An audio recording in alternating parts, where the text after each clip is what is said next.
Hi, I'm Kathy, and my missional community helps runners find and follow Christ. I was definitely somebody who really thought that the idea of church and faith and Jesus in general is just kind of crazy and something that's kind of made up. And then one day I was invited, and the message was kind of interesting. I had some questions, so I just kind of leaned in a little bit more and a little bit more. I actually thought, wait a second, there might be some value to this. To be honest, I know that when I first came to Mission, I was scared that I was falling in love with the place. We've got great music, and we've got great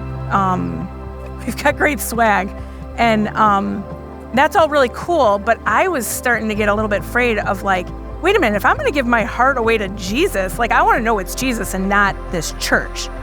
For me, it was really important to experience Jesus through people.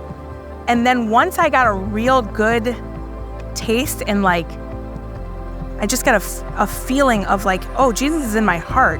Now I want to give that to other people. And I think that that's what's really important about missional communities, is that if you are somebody like me who was like, okay, this church stuff is phooey, right?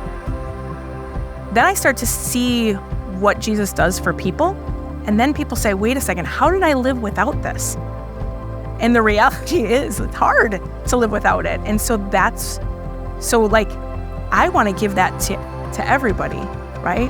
And that's why we have those missional communities, so that everybody can experience that. We've had people show up just to be a part of the community.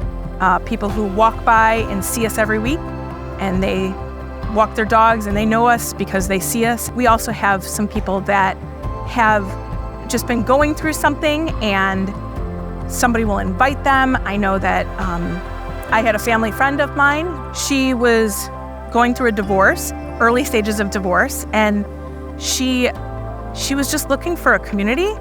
I said, hey, do you want to run? And she's like, no, not really, but yes, I do. But she wouldn't qualify herself as a runner. But now she comes every single week. She's handing out water. She's encouraging people. And we baptized her. So there was a whole group of all people who meet here every Saturday morning who stood around that baptism, and, we baptized her. We kind of show up with a focus of runners and helping people who are running the marathon. And then, God does his work, and he brings us other people too. People are showing up and they just want to be seen. Everybody is going through something really hard. And so then you do something like a marathon, which seems ridiculously hard, and it gives you purpose. But it's not about the marathon. It's about the people, and it's about, seeing what God has for you in life.